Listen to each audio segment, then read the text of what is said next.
this coming Sunday, as well as the first edition of the top 25 college football rankings from yours truly, my top 5 QBs and wide receivers for the NFL draft next year, and my power rankings for the American Athletic Conference and the Big Ten. Let's get started. Week 2's fantasy football performance of the week. Best performance of the week is Texans rookie quarterback C.J. Stroud, who threw for not 100 yards, not 200 yards, 384 yards and 2 passing touchdowns. I will be talking about him in a matter of minutes. Again, he had a seasonably big game this week against the Colts. And also in that matchup, Anthony Richardson, before he left the game with a concussion, had 2 rushing touchdowns.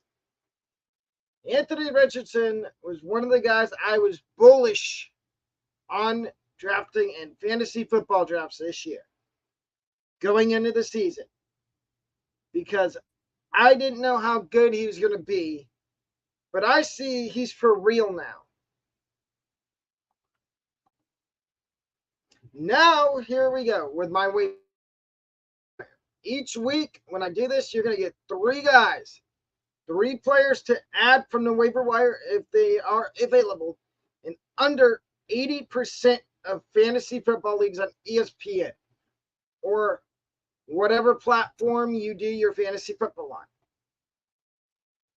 My number 1 waiver wire ad is if you need a quarterback and you struggled last week and you had to use Zach Wilson. This is for super flex leagues and 2 QB leagues.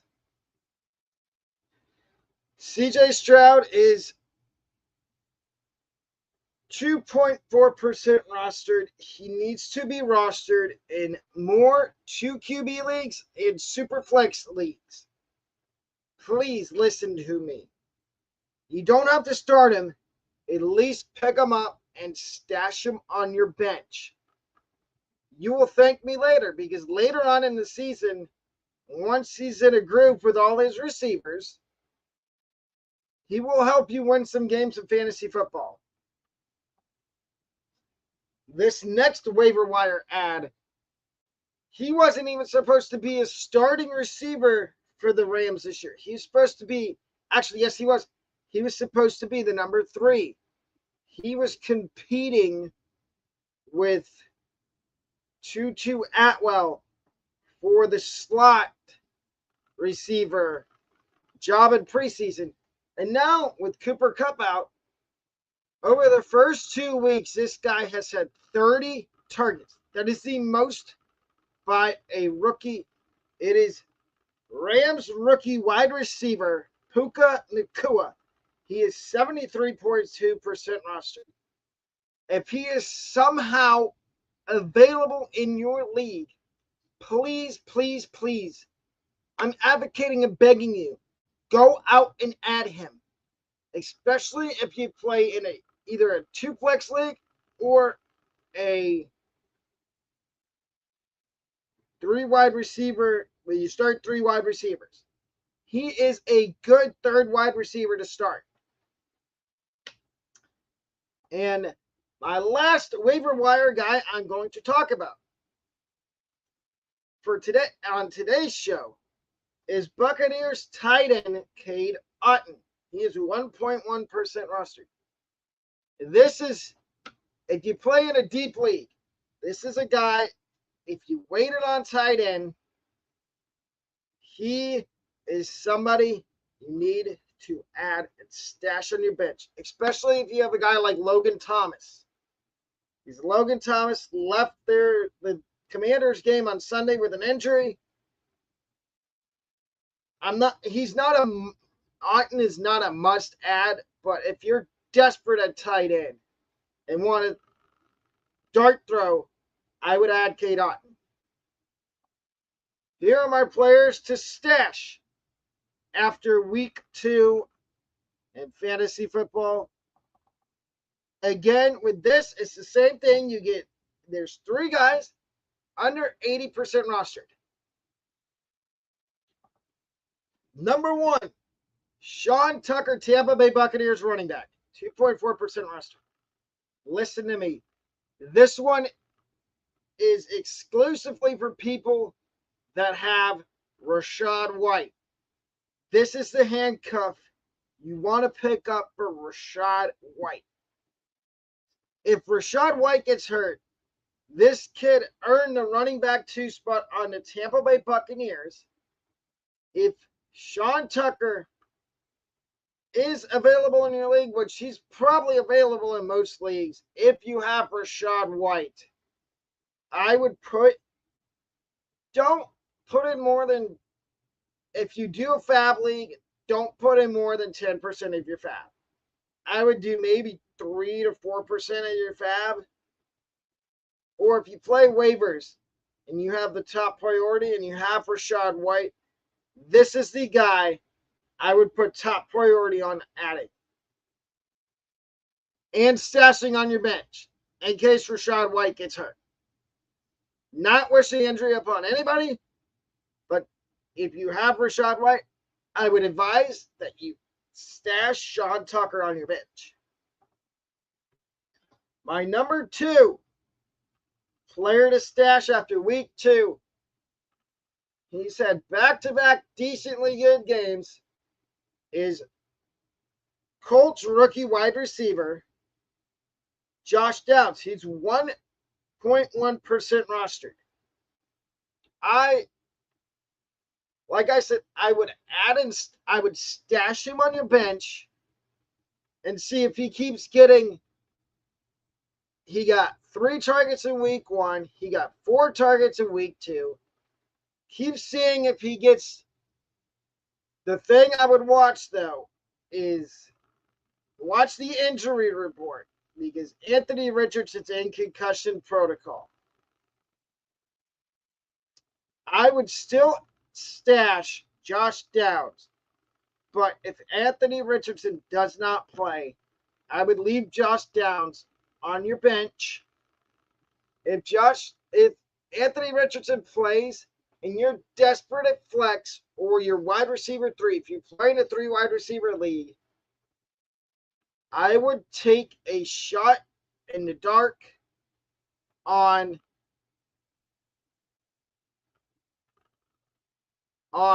Josh Downs.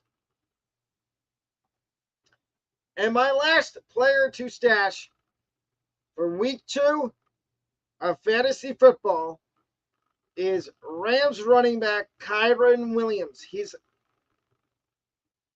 is out there in a portion of leagues. He's 60.7% rostered. He is the RB1 in LA, and if you pick him up, you're going to thank me later. He will help you win a championship. He is the RB1 now in LA for the Rams. They made Cam Akers not only a healthy and active, but they came out and said that they're going to trade him.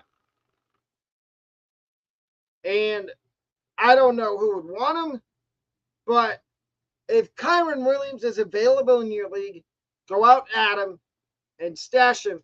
But if you're feeling risky, he's had 4 touchdowns in the first 2 games of the season. He's had 2 rushing touchdowns and a receiving touchdown. And I would advise to go out, add, stash him. But if you want to start him, you can. You're going to see immediate production from him. Now, my next segment I'm going to talk about is reviewing the Buccaneers game from Sunday. the Buccaneers defense looked really good. I know people are going to say, oh, the Bucs defense isn't good. I know they gave up 17 points, but that defense was moving out there. It didn't seem like they needed Carlton Davis. I mean, I know DJ Moore had over 100 receiving yards, but they had 6 sacks on Justin Fields. 6. Which I love that for the defense. And Mike Evans had over 170 receiving yards on 6 catches and 1 touchdown.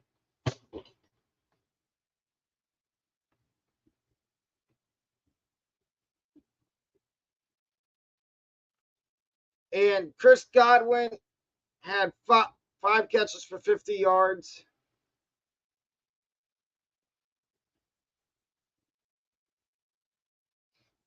And Rachaad White had a good game. But that's all I'm going to say on that. My thoughts on Baker Mayfield through 2 regular season games as the Buccaneers starting quarterback. He has played efficiently well through 2 games. No interceptions, no fumbles. I know I critiqued the Bucs for signing Baker in the offseason. I thought that was a terrible signing for the Bucs. But so far, Baker's making me eat my words. I don't know what to say. I don't know what to say. Baker, you're proving me wrong. And if you lead the Bucs to the playoffs, I will take a massive L for saying this was a bad signing for the Buccaneers. Yes, you heard it here first. If the Buccaneers make the playoffs, if Baker Mayfield plays really well,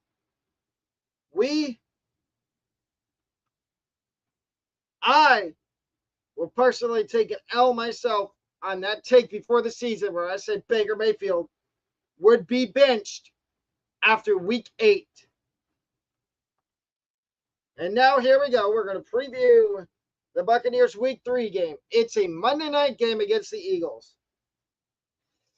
I've watched the first 2 Eagles games. Their offense is lethal. They've got Dallas Goedert, DeAndre Swift, A.J. Brown, Devontae Smith, Jalen Hurts, a good offensive line. And this is going to be I think, in my opinion, other than the Saints, this will be the toughest game of the year for the Buccaneers. And I think the Buccaneers somehow win this game. I don't know how, but I think they do.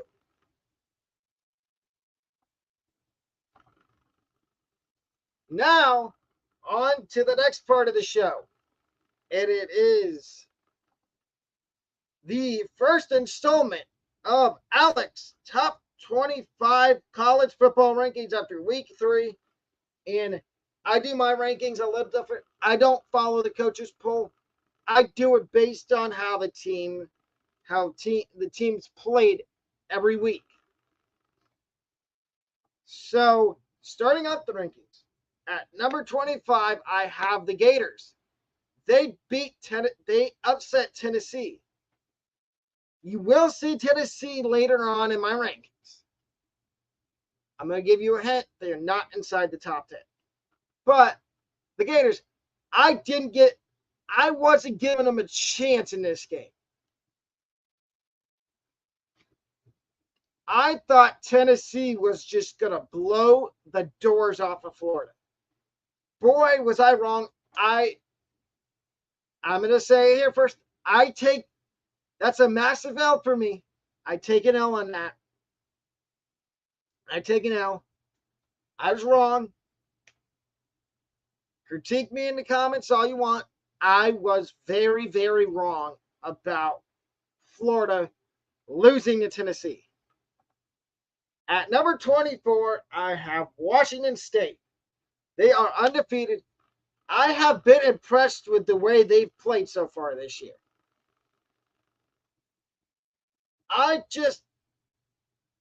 I'm shocked how good they've played. They're undefeated. They got a big game this week.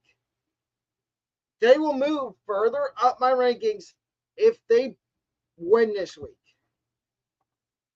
At number 23, I have Iowa. Iowa's another team that I've been really surprised with how they've played so far this year. They've played good, but it's been against non-inferior teams. When they get in the Big Ten play, it's not going to be easy. Competition, they play Penn State this week. And yes, Penn State's in my rankings. You will see them later on. I think that this is a big test for Iowa this week.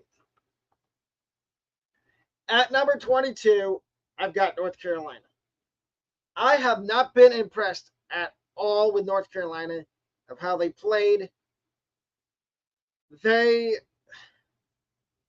May, he needs to step up his play. Not tomorrow, but I think Thursday is when my next batch of updated Heisman, my rankings for the Heisman come out. Drake May, just a little teaser, Drake May not be in those rankings. But that is why North Carolina is at 22. Number 21, Miami. I have been very impressed with how Miami's played this year so far.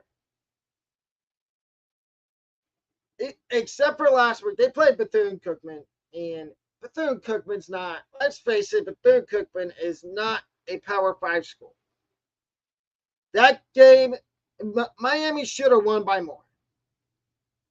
That's basically where I'm going to leave it at. Number 20, I have Ole Miss. Ole Miss has surprised me this year of how good they've played. Jackson Dart looks like he's turning the corner and becoming a good QB. At number 19, I have Duke. Duke has been a big, big surprise to me this year. I was expecting Duke to be good, but not this good. I think Duke could vault up my rankings if they keep winning. At number 18, I've got Deion Sanders in Colorado. I know they should be lower, but Shadur, he's grabbing my attention. I'm doing a way too early rankings for the NFL draft, and every week they will update by position. You may see Shadur's not on there this week, but if he keeps playing the way he's playing, he may work his way into my top 5 QBs. But back to Colorado. I said they would win 3 games to start the year, and they have. They could find their way inside my top 10 if they beat Oregon. At number 17, I've got Oklahoma. And Oklahoma is another team that's played really well to start the season.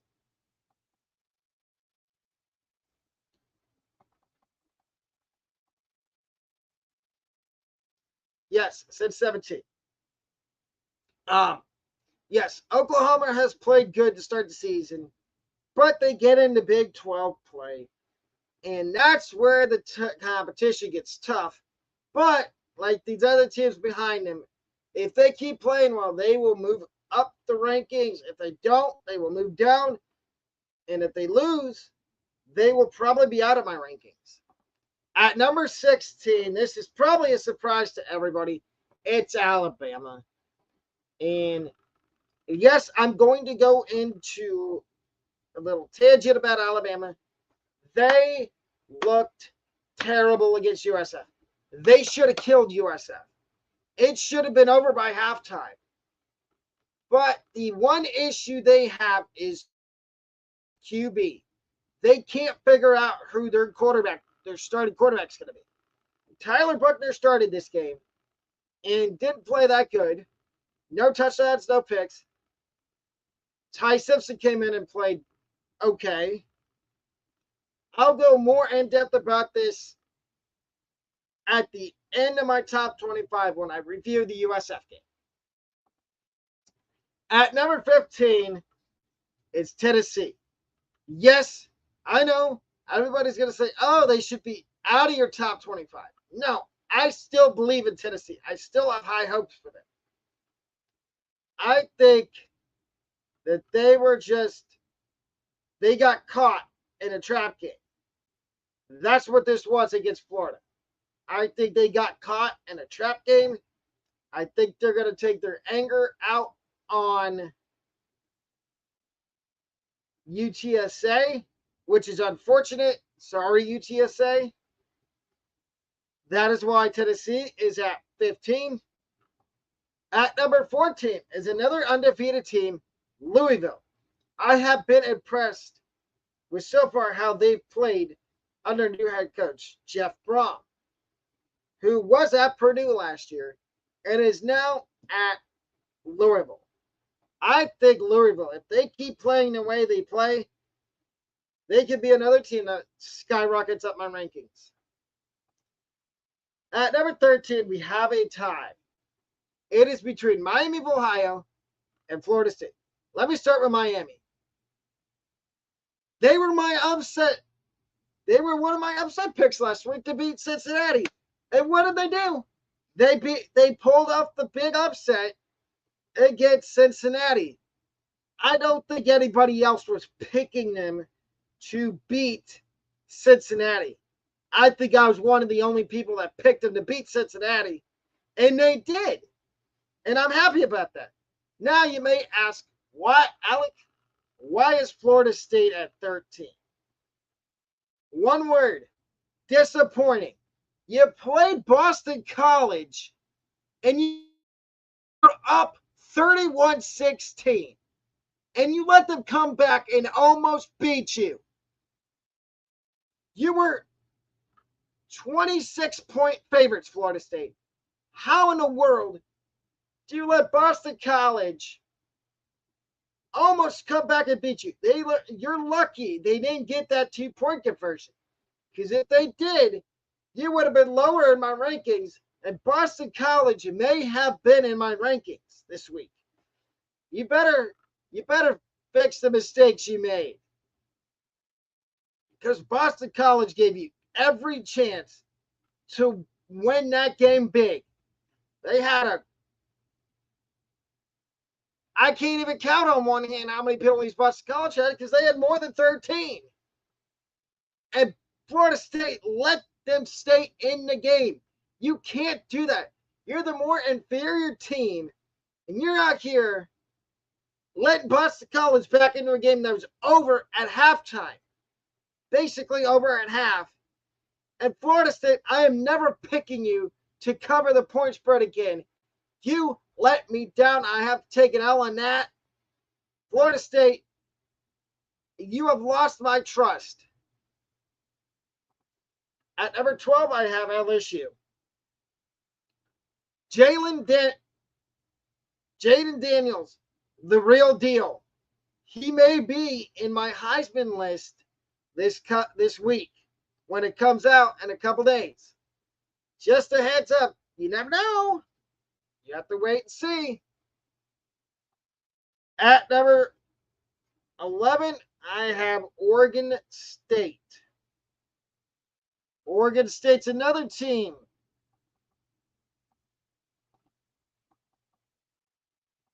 that has done good this year.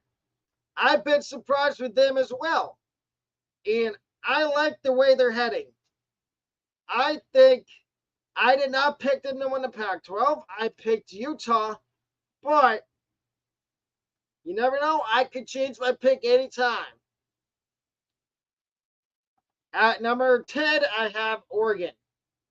I understand they played Hawaii last week, but dang it. Did they look good against Hawaii? Bo Nix is another quarterback. If he keeps playing the way he's playing, he will find his way on my top 5 quarterbacks for the NFL draft in 2024. At number 9, I have Utah. They've been winning, but the key is they've been doing it without their starting QB, Cam Rising. I think if Cam Rising comes back, Utah will find its way in my top 5 in my college football rankings. At number 8, I have Notre Dame. They have PSA. They have a huge game this weekend against another team inside my rankings. It's Ohio State, Notre Dame this week.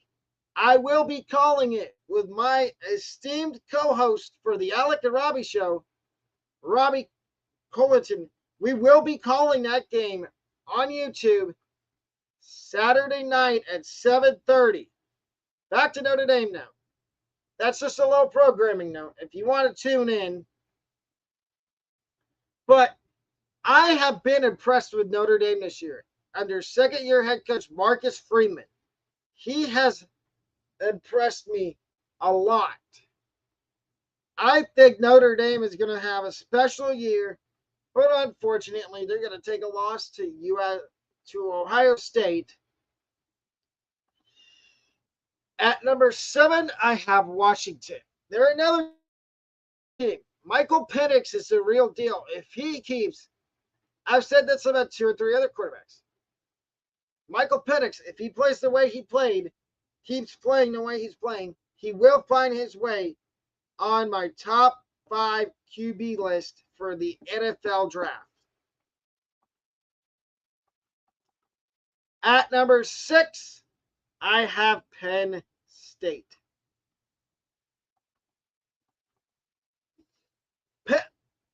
As an Ohio State fan, it pains me to say this. Penn State's for real, folks. They're no joke this year. They might be a legitimate threat to Ohio State. And I'm scared of Penn State. They have a good running game with Katron Allen and Nick Singleton. And they have a really good young quarterback in Drew Aller. I like Penn State. If they keep winning, they're another team that could find their way into my top 5. And we're going to get into that top 5 right now.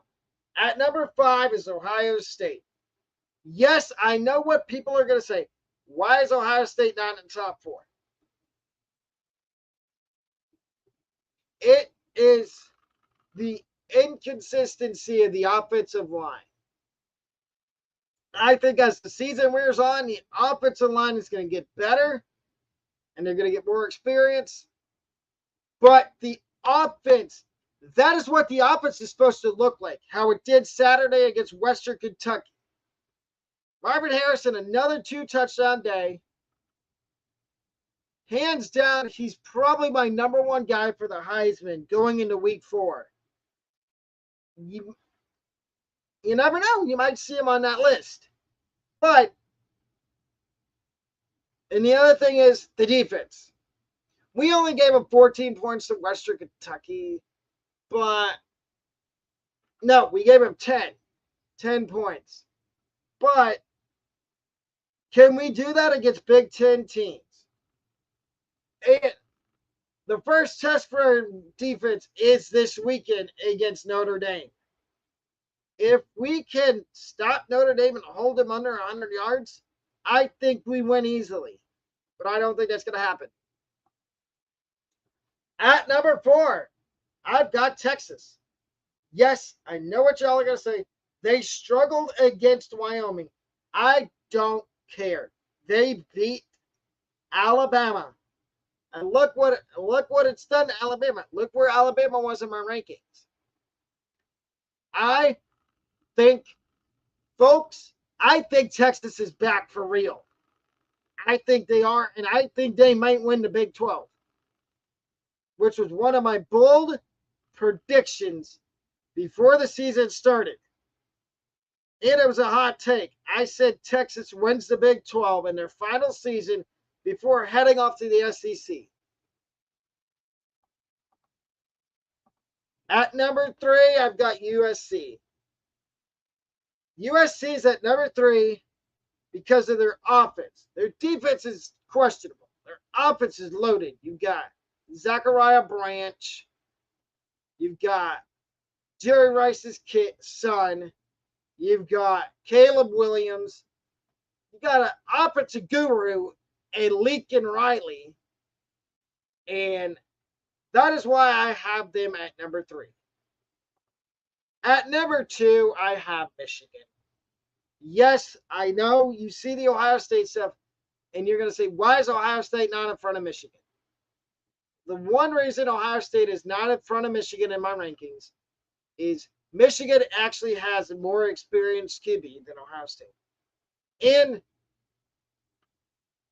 But the one place Ohio State and Michigan are equal is running back. Ohio State's running back room is loaded. Travion Anderson, Chip Trainum, Daylon Hayden, Mayan Williams. That's four guys, four running backs that see the field for Ohio State. Michigan's got 2. Blake Corum, Donovan Edwards. And I think Ohio State has him outplayed at wide receiver. But like I said, the reason Michigan's at 2 is because of the quarterback and the guy they get back on the sideline this week, Jim Harbaugh. Harbaugh, don't get me wrong, he's a great coach, but some of the stuff he says, it's clownish, to keep it PG and kid friendly. It's clownish. And as an Ohio State fan, I don't really care for Harbaugh in that aspect, but it's whatever. And at number 1 is Georgia. Why should anybody be surprised? Georgia. I could have punished them and moved them down 1 spot to 2. I think Carson Beck, if he keeps playing good, I think Georgia's going to be fine. That defense, I know they gave up. They only won by 10 against South Carolina. They should have won by more. As a matter of fact, they should have got upset, but they didn't. They won. They found a way to win. That's what winning teams do. They find ways to win, even on their worst day. And the teams that just missed out on my top 25 this week, UCLA, USF, and Missouri. I could have put Missouri in the top 25 this week, but I need to see more. And the team that fell out of my rankings this week was Kansas State. Now, here's where it may take a while. We're going to review the USF Alabama game. I have the stats right here in front of me on this piece of paper.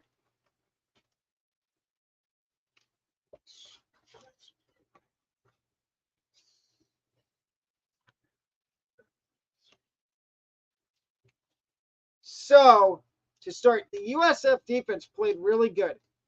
Alabama was favored by 34.5 points and only managed 17. I like this Todd Orlando-led USF defense. I think that if they play the way they played on Saturday against Alabama, against the American Athletic Conference teams like East Carolina, Rice, Florida Atlantic, I think they can win some games. Byron Brown went 14 of 28 in this game. No touchdowns, no interceptions, 87 yards. Correction, no touchdown, 1 interception, 87 yards through the air. On the ground, he had 23 carries for 92 yards. The running game was efficient. Naquan Wright, 15 carries, 62 yards. K1 Powell, 4 carries, 10 yards. 2 carries for 6 yards for Michael Dukes. Naeem Simmons, 3 catches, 20 yards.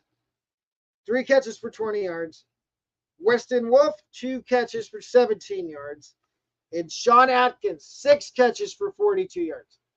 And the thing with Sean Atkins is he was a walk-on.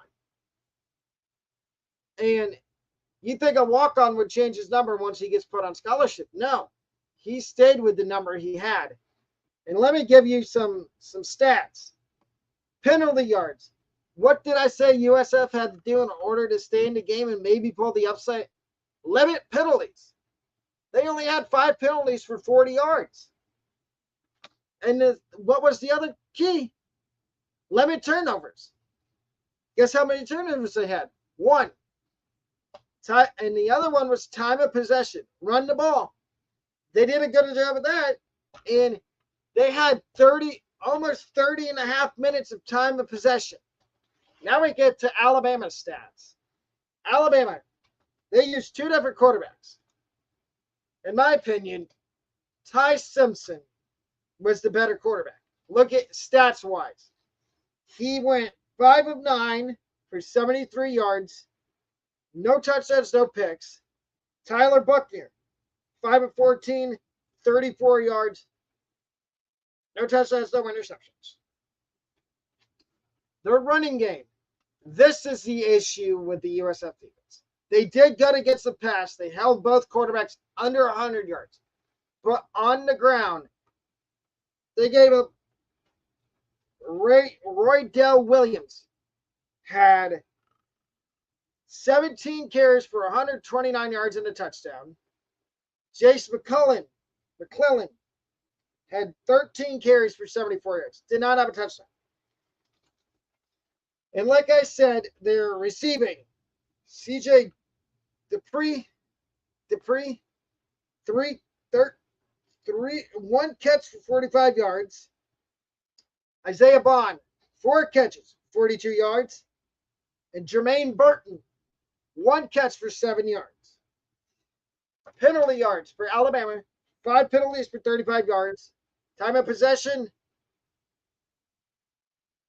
29 minutes, 34 seconds. And turnovers, they had 2 turnovers.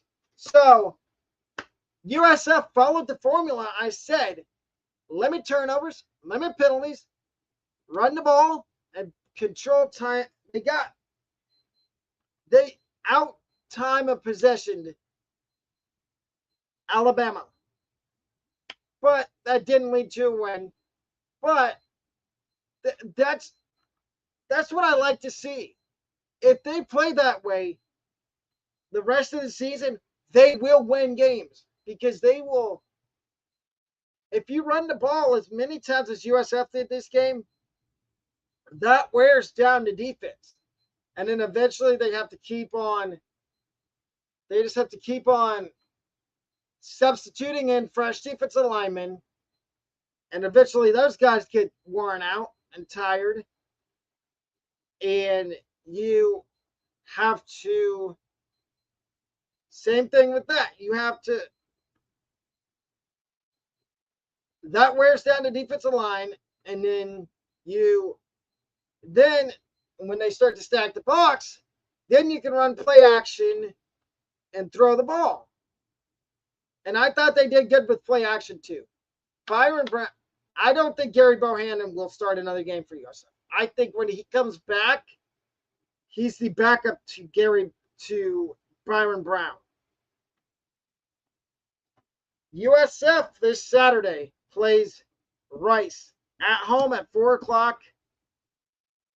And I think, to be honest, I think Rice is on upset alert. And you may see this game in my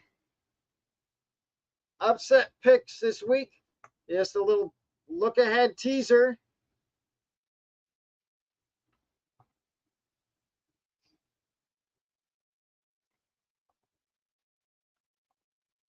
Next, we get to my AAC rankings after week 2. A little.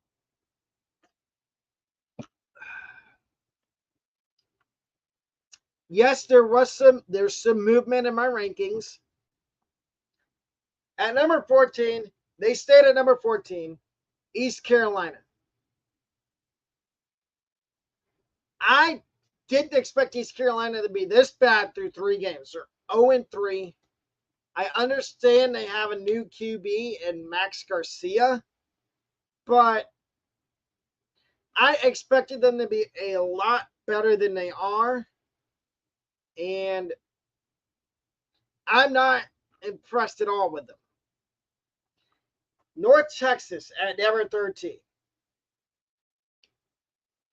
They stayed where they were, I believe. No, they moved. Yes. Some of these rankings did flip, some stayed the same. Number 13 is North Texas. They did win this week, but I can't move them up yet. I need to see more. Temple was another team that had a good game this week. They won, I believe. Yes, they're 2-1, but I need to see more from them in order to move them up in the rankings. Rice. They looked okay in their game, but I can't move them up until they play better. Number 10, Tulsa. Until Braylon Braxton comes back, I cannot move Tulsa up my rankings in the American. At number 9 is Charlotte. They lost. I could have put them at 10, but I see a lot of room for improvement with Charlotte, and I think they could be a big time mover up my rankings in the next couple of weeks.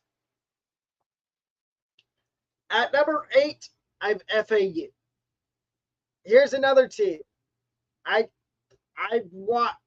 They got steamrolled by Clemson, which was expected. That's why they didn't move up or down, because you play Clemson, you're probably going to get beat. And I wasn't expecting them to beat Clemson, so that is why they stay at number 8. As I said, some of these teams are moving up, some move down, some stay right where they were. Here's an example of another team that moved down. They were in the top 5 last week. Now they're at number 7, UTSA. I watched bits and pieces of their game against Army. They could not. Their issue on defense was stopping the run.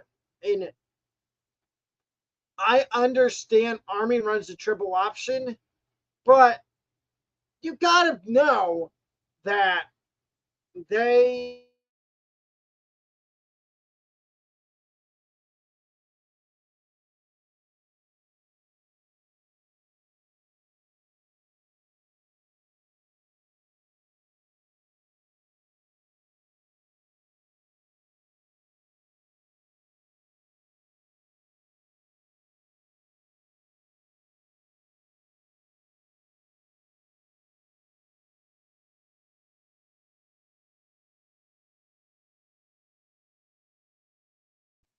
that's why UTSA is at number 7. Navy's at number 6. I was sincerely impressed by I've been impressed by Navy these last 3 weeks, the first 3 weeks of the season. I didn't think they were going to do this well. But let's see what happens when they get in conference.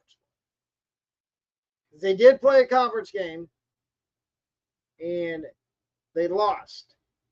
But they looked good in the loss. Number 5, I've got Tulane. I could have them higher, but they're still without Michael Pratt. Hold up.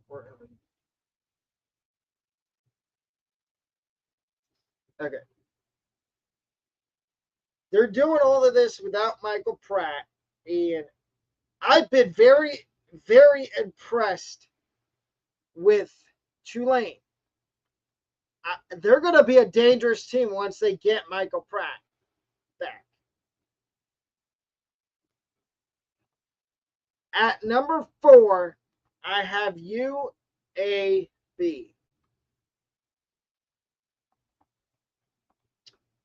I have UAB. It's been hit or miss for me. Their first game I was impressed. Second game I wasn't. This one I was.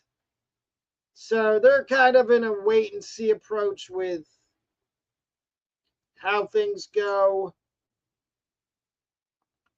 Number 3, USF. Yes, I punished them a little bit for losing it to Alabama. I moved them down 2 spots in my power rankings for the American. So that is why they're number 3. But I think they can move back to 1 or 2 with a win this week against Rice. At number 2, I have Memphis. Seth Hannigan is a really darn good quarterback in the American.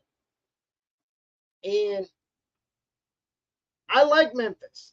I think they're a really, really good team that can do special things. And drumroll, please. At number 1, after week 3 in the American Athletic Conference, is SMU, the Stings, the Ponies. I love Rhett Lashley as a head coach. Preston Stone is the real deal. He's one of the best quarterbacks in the American, best young QBs in the American Athletic Conference.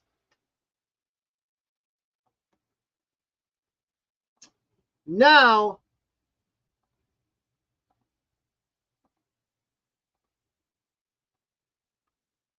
here are my Big Ten power rankings after week 3.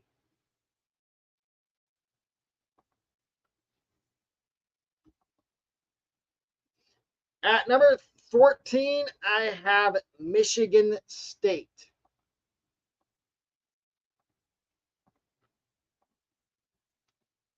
And I think Michigan State might be here the rest of the season because of the whole Mel Tucker situation. And I think they probably checked out and said, look, we may not win that many more games this year because Mel Tucker is gone. And he's probably not ever going to come back and coach at Michigan State again.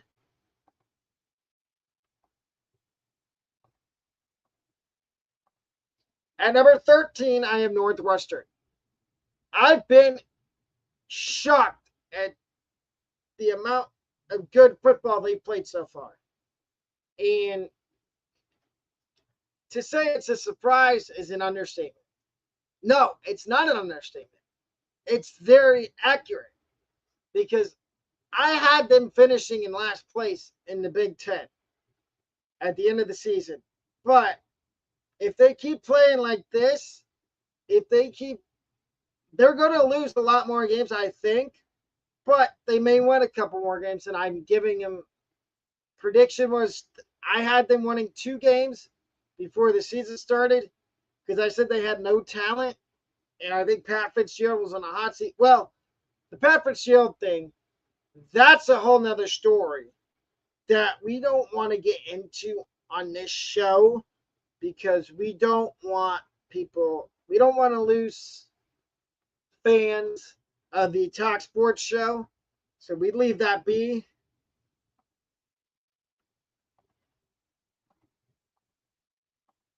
At number 12, I've got Illinois.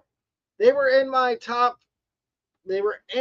the top 10 last week at number 10, but they moved down 2 spots. They moved backwards 2 spots. I think if Brett Bielema loses a few more games, he might be on the hot seat.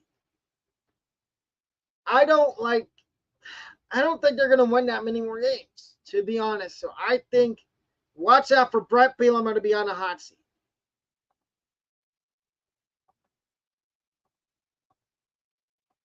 At number 11 is Indiana. They were at 14 last week in the Big Ten rankings. They moved up. They switched spots with Sparty, with Michigan State. I think Indiana is going to fluctuate between 11 to 13 throughout the season in my Big Ten power rankings. Just a heads up, Indiana fans. Don't take that bad. Don't take that personal. And it's because I don't think they figured out who their QB1 is going to be. And that's a problem. If you can't figure out who your QB1 is going to be, then you're going to have issues the whole season.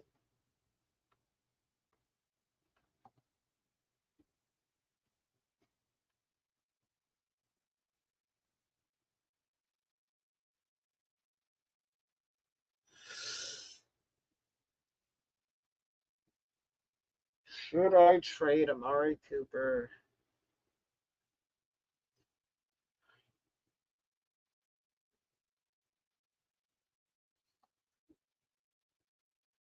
Should you trade Amari Cooper for AJ and Miles Sanders for AJ Brown? I would say, are you in what kind of league do you play in? Is it half PPR or full PPR? I would say the Amari for AJ Brown, yes, but do you also need a running back? Because if you also need a running back, then I would say yes, do this trade. But the one thing I'm going to say is with this trade, okay, full point PPR, then yes, do this trade. But who's your tight end? Who's your tight end? Do you have Kelsey or Andrews or Waller? If you have one of those three, then you set a tight end. If you don't, I would also see if you could get a tight end in that trade as well. And if you have any other questions, you're set. Hawkinson, then I would do that trade. Cooper and Sanders for AJ Brown.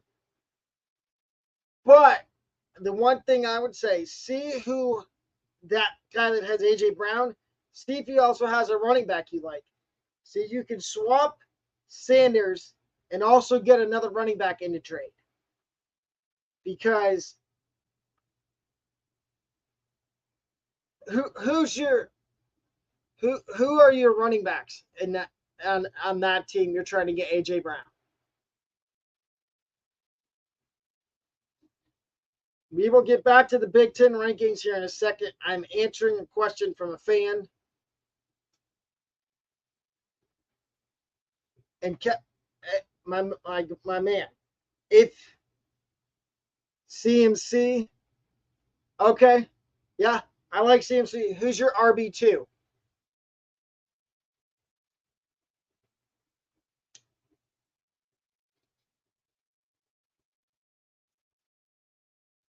Who's your RB2 on that team?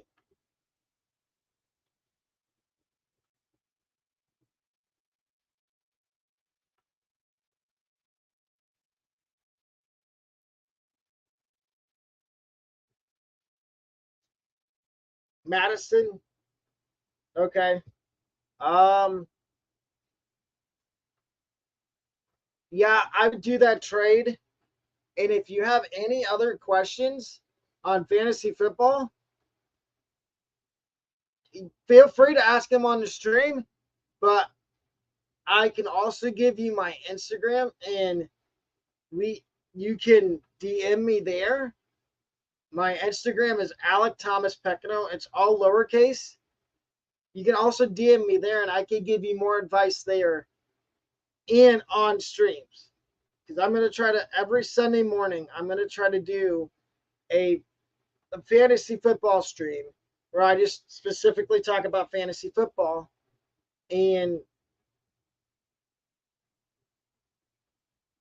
But thank you for asking that question.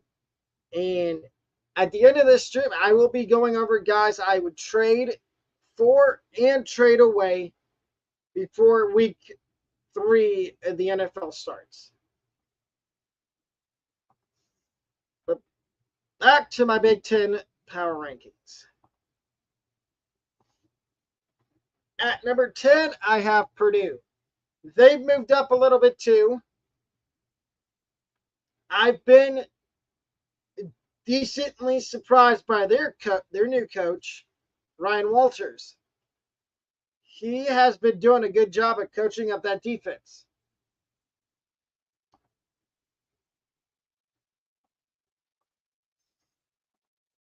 At number 9, I have Rutgers.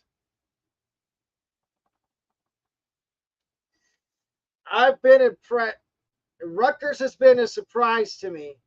These next two schools, Rutgers and the number 8, both of these teams have been very big surprises to me this so far in the Big Ten season.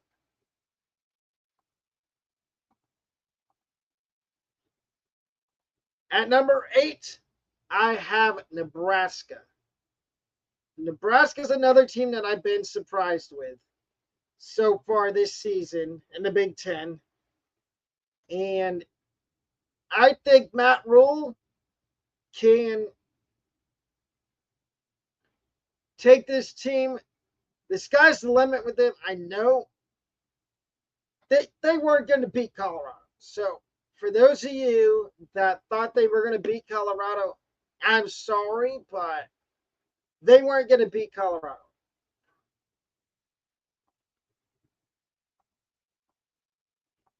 At number 7, I have Wisconsin. They could be higher, but they stayed right where they were. They played a good game on Saturday, but if they play the way they keep playing and they win, they will move up.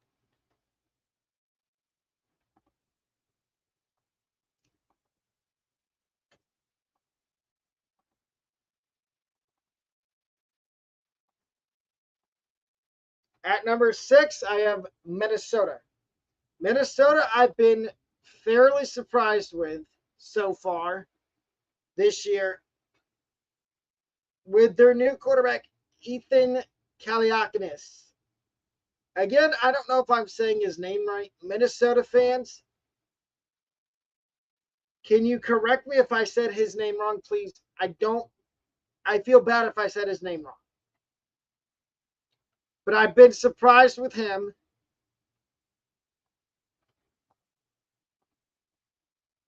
At number 5 in the Big Ten, I have Iowa. I've been surprised at how good they've played so far this year. Take into account it's been against lesser opponents, but Cade McNamara looks like he fits right in with that Iowa offense.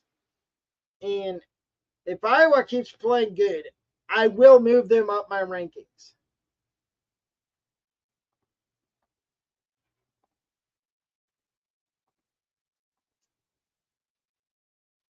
At number 4, I have Michigan. The reason Michigan's here is because they didn't play anybody good out of conference. They played 3 cupcake non-conference teams, and I'm punishing them for that. They would have been higher if they played somebody relatively decent out of conference. That is why they're at number 4.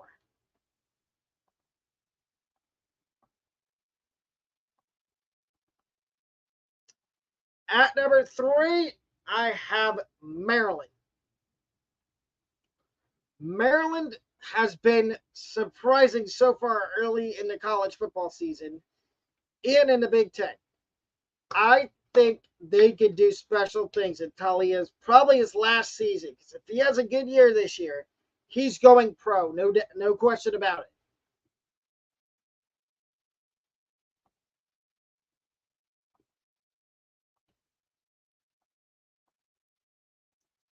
At number 2 in the Big Ten, I have Penn State.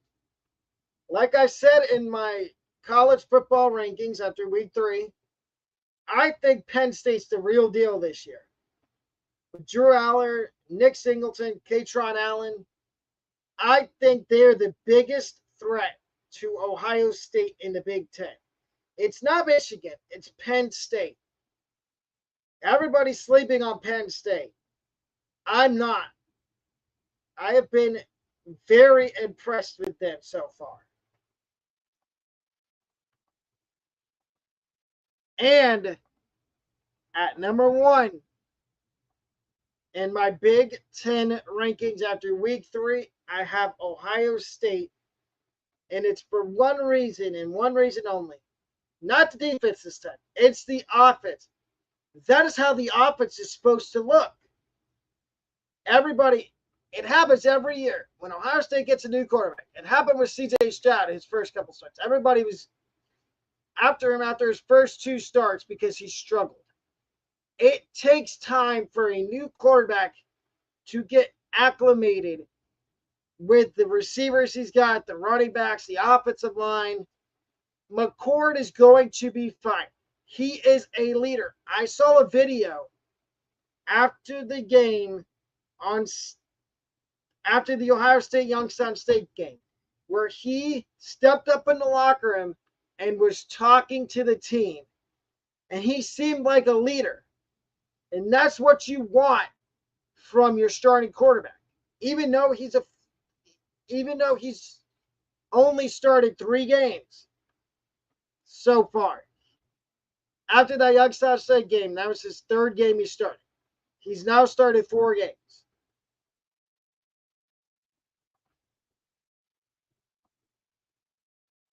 And the last segment on today's show is my way too early NFL 2024 top 5 QBs.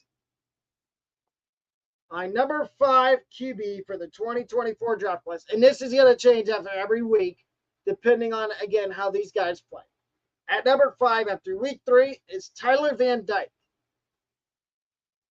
I understand that last year wasn't that good for him, but I think that was because of Josh Gaddis, the offensive coordinator. I don't think that was because of him. I think Josh Gaddis hurt the production Tyler Van Dyke had. Look at how he's played this year. He's played a lot better so far this year. That is why he's my number 5 QB in the 2024 class after week 3. My number 4 QB after week 3 of college football for the NFL Draft 2024 is Michigan quarterback J.J. McCarthy. I know I've said this about 3 or 4 times on the stream today. I know I'm an Ohio State fan, but J.J. McCarthy is way more experienced than Kyle McCord, and I think J.J. McCarthy could be a good pro quarterback. And he's a lot more mobile than people give him credit for. He can extend the play. He has a really good arm.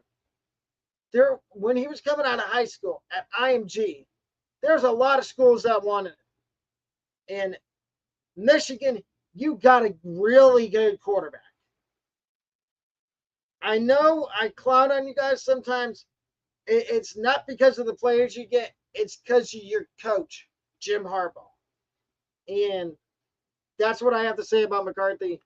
At number 3, I have Drake May of North Carolina. And I know I had North Carolina kind of low in my rankings, but I think J.J. McCarthy, correction, I think Drake May, I just talked about J.J. McCarthy.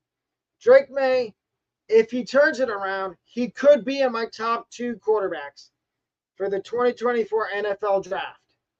But that's if he can play consistently good. If he doesn't, then that's going to be an issue.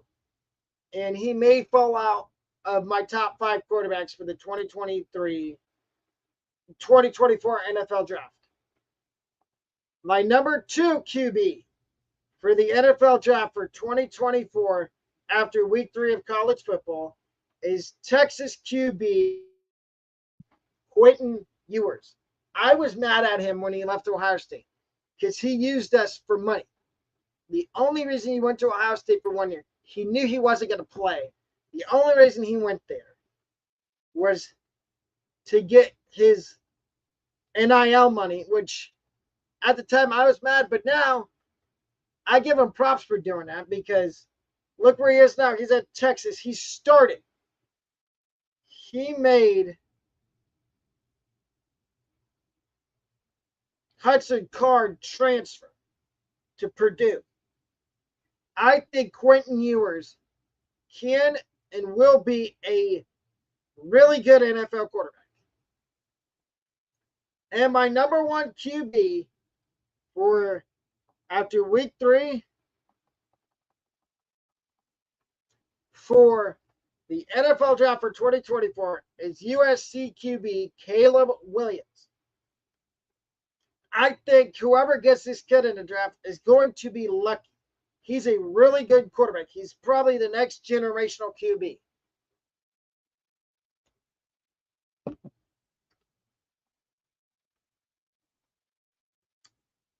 Now on to my top 5 wide receivers after week 3 for college for the NFL draft 2024.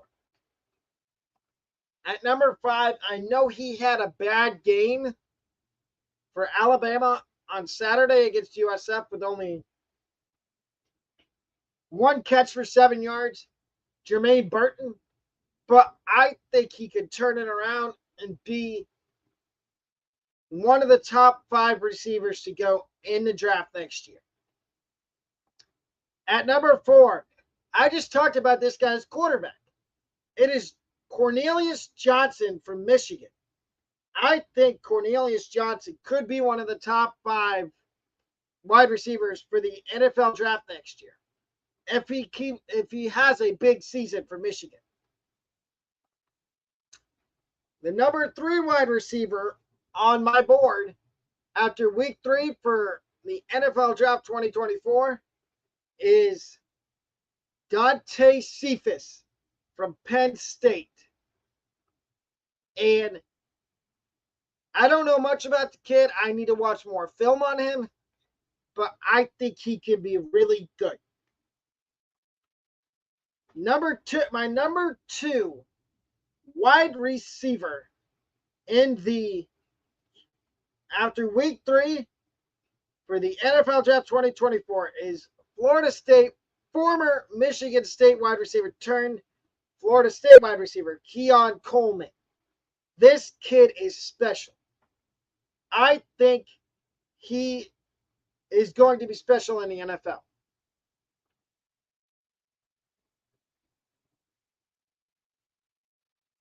Yes, I do answer questions. What is your question?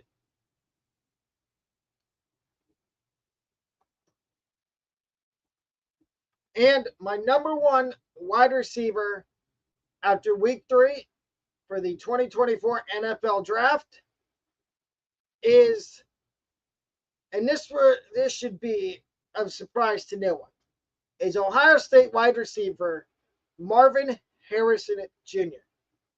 This kid's going to be special, very special at the next level. And I think he's going to be a top 5 pick in the NFL. And that is not going to do it. I have some guys you should trade for in fantasy football and some guys you should keep and not trade. The first trade candidate for fantasy football is Amari Cooper. I just told one of my subscribers, he asked me, should I trade Miles Sanders and Amari Cooper for A.J. Brown? And I said yes. I would trade Amari Cooper for A.J. Brown, Mike Evans, DK Metcalf, Amon-Ra. If your league mates are scared that Amon-Ra, once Jameson Williams comes back, is going to lose targets. Another guy I would trade for is if somehow one of your league mates has him and they don't want him anymore because he's hurt now, Saquon Barkley. I would trade for Saquon, and I would trade him for Here's the running backs I would trade for Saquon. Breece Hall, James Cook, because he's not getting any of the goal line work, and he's behind Damian Harris and Latavius Murray for goal line touches. If you have any questions, please put them in the comments, and I will answer them.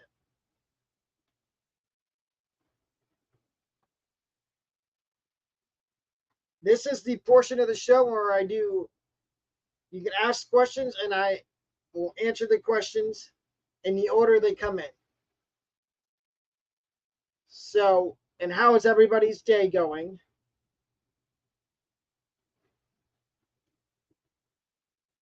But back to what I was saying. So I would trade for Saquon, and I would trade James Cook. I would trade Breece Hall. I would trade Travis Etienne if you're trying to buy low on Travis Etienne. Because Travis Etienne is the RB1 in Jacksonville. But I feel like at some point they're going to start giving more carries to Tank Bigsby.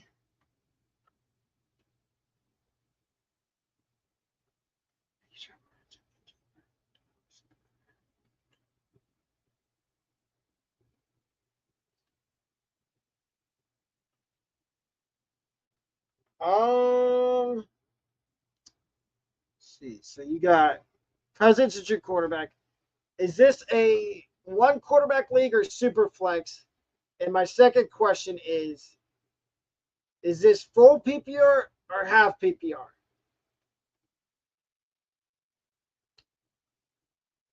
Let's see. Florida. So your bench and Charbonnet, Florida inside. Okay.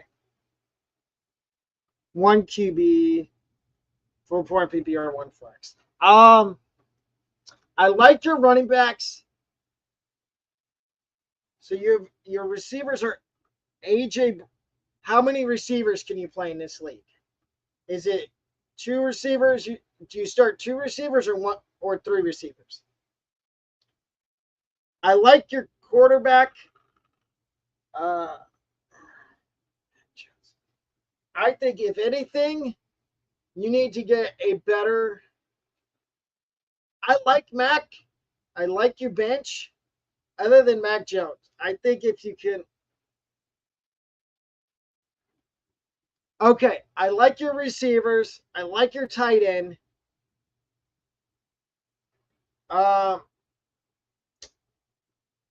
The only thing I would say is I would package Mac Jones and Sutton for either a backup receiver, a backup QB, or one of the other another rookie wide receiver, like maybe Zay Flowers or Quentin Johnston.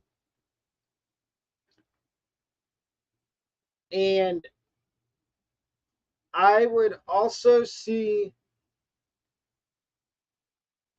if you can. Do you do defensive kickers also? Or is this a super flex league? Because if it's a super flex, you said one QB, so I would see on your bench, I would upgrade from Mac Jones, and I would package him with Cortland Sutton and see if you could get a better backup QB to play. Okay, I would keep Saints defense, and I would keep your kicker. The one thing I would do is I would take Sutton and Mac Jones, package them, and see if you can get a better guy to play in your flex. I like Ramondre, but the issue is you have Zeke eating into Ramondre's carries and his targets out of the backfield, which hurts the fantasy value of Ramondre. And I would see if you could get for quarterback, I would see if you could get Anthony Richardson, CJ Stroud, or maybe Baker, and then try to get one of the rookie receivers in a trade.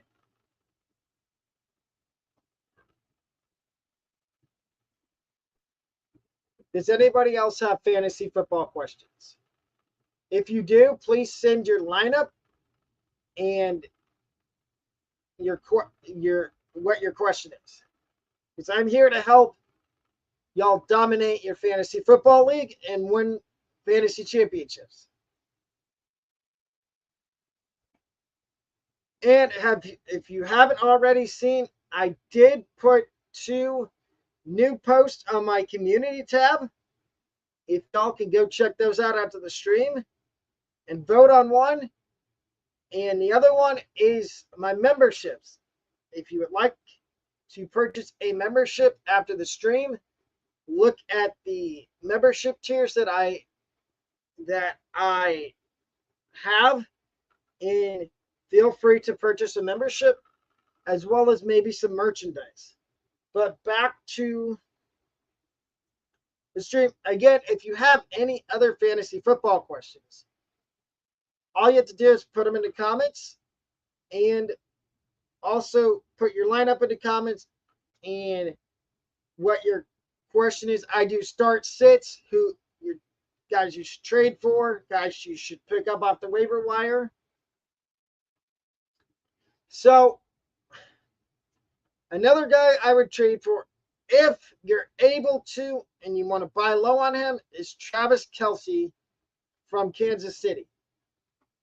You're going to have to pay a premium to trade for him. But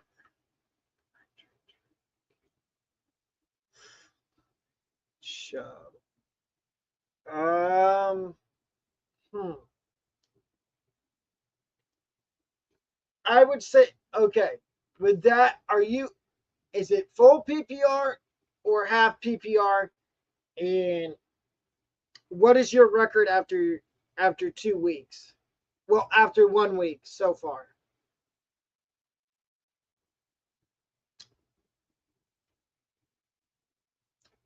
I would say, if you're betting on the Dolphins offense slowing down and not being as good as it is, then I would say full point PPR 2-0. I would send me your lineup so I can see where if you're upgrading or downgrading in the trade. Who would you be replacing Chubb with? And because you're getting Chubb, so who are your current running backs? Is what I'm trying to say. Just send it in the comment section here.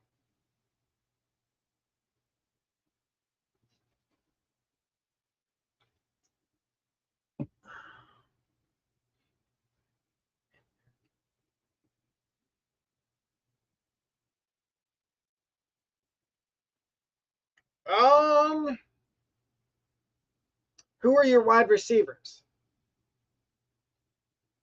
Once you get Olave. Like, you're trading Tyreek Hill. So Hill would be Olave would be going in for Hill.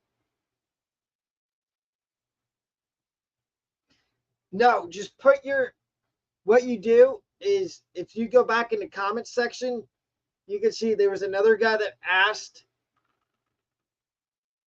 Higgins, Godwin, and AJ Brown.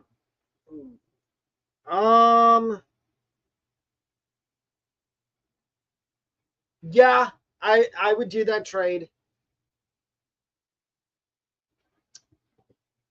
And I'd say, yeah, do that trade, but I would also, what I would do is you're giving up you're getting a wide receiver, but you're giving up one. I would switch out Tyreek Hill and put Godwin in the trade because his value, he and Mike Evans are going to switch every week who gets, like, Godwin had 5 for 50 this week, and Evans had over 100 yards receiving. So I would put Godwin in the trade and take Godwin and Hill for Chubb and Olave, and see if you can also get one more piece from that team that has Chubb. And for those of you wondering how you can reach me outside the streams, you can add me, you can follow me on Instagram at Alec Thomas Pecado. It's all lowercase. Or you can email me your questions and I can answer them that way.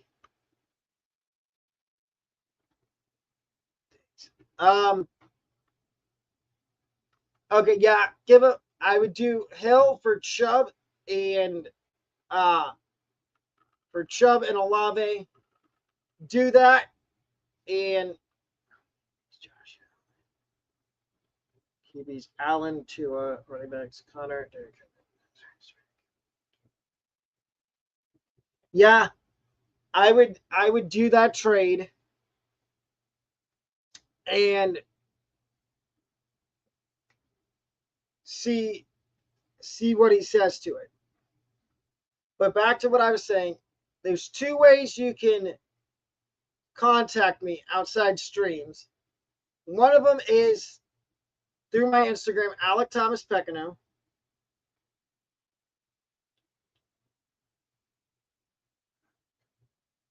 Yes, do it. Do it. Because James Conner, I understand he's going to get the volume, but he's on a bad team. And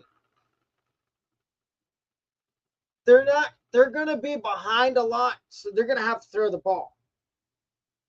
And I'm going to give y'all a sneaky waiver wire ad. If he's available in your league, Zach Ertz.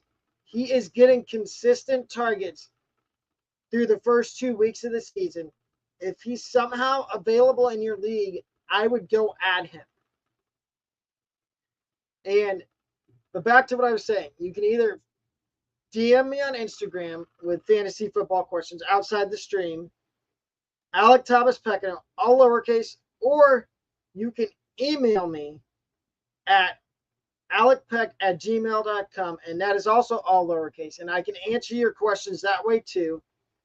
But keep sending it, keep flooding the comment section with your questions for fantasy football, and I will answer them to the best I can.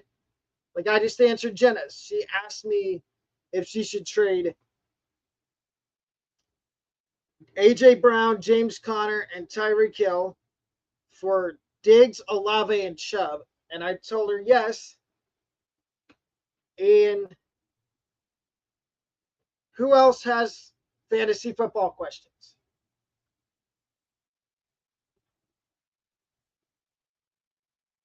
And that's another thing you get with memberships is you get the chance to compete in fantasy football leagues with me. If you get a membership, one of the perks is competing in a fantasy football league.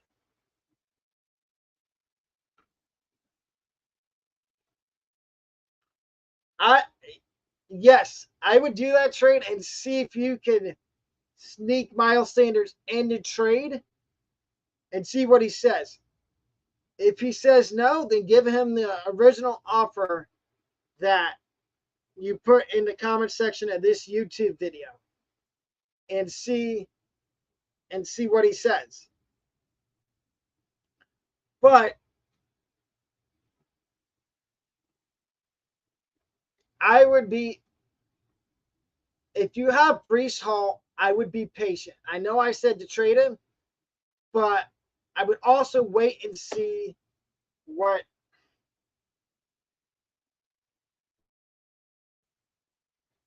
happens the next few weeks, because they're going to have to run the ball more. They don't trust Zach Wilson throwing it. And that's another thing. If you have Garrett Wilson, right now would be probably the perfect time to trade him while he has value, to see what you can get for Garrett Wilson. Because he's going to have one or two big plays a game, but after that,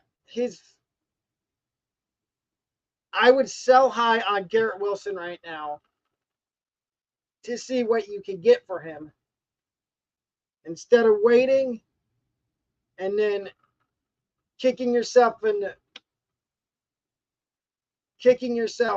the back, or however you want to perceive it. But that's just what I would do. I had him in a league and I traded him away and ended up getting Josh Jacobs and another piece back for Garrett Wilson. Oh, I traded Garrett Wilson and got back George Pickens and Josh Jacobs. And I'm happy with that. That was a trade I made in one of my leagues. But if you want to wait and hold on to Garrett Wilson, I'm not going to tell you no, because you never know. He could still have a big year and win Offensive Player of the Year. But you just never know after 2 weeks. I tell you guys that I would not include in trades right now.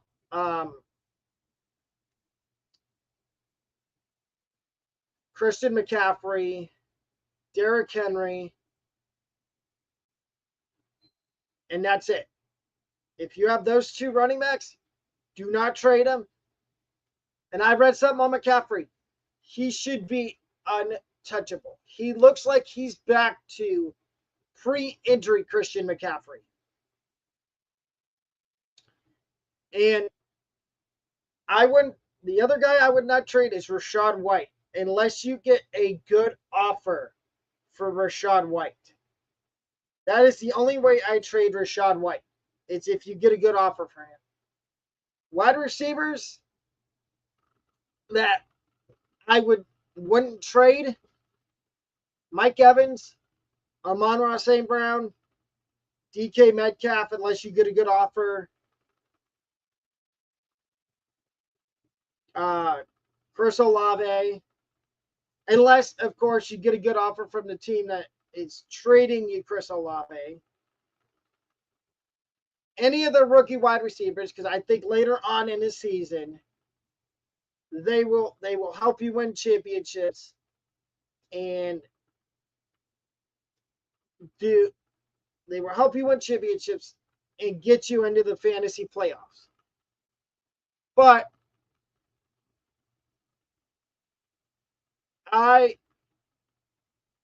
that'll do it for today's stream. Thank you, everybody, for participating. Again, if you have questions, fantasy football questions outside the stream, email me at alecpeck@gmail.com or DM me on Instagram at AlecThomasPecano, all lowercase, and I will answer your fantasy football questions. Just if you're DMing me on Instagram, all you have to say is your name and that you're coming over from YouTube, and I will answer your question.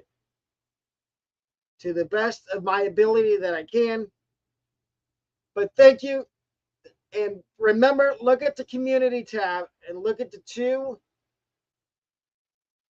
posts I made on the community tab. Vote on one, vote on the top one, and also on the second one, look at the memberships and look at the merchandise. Feel free.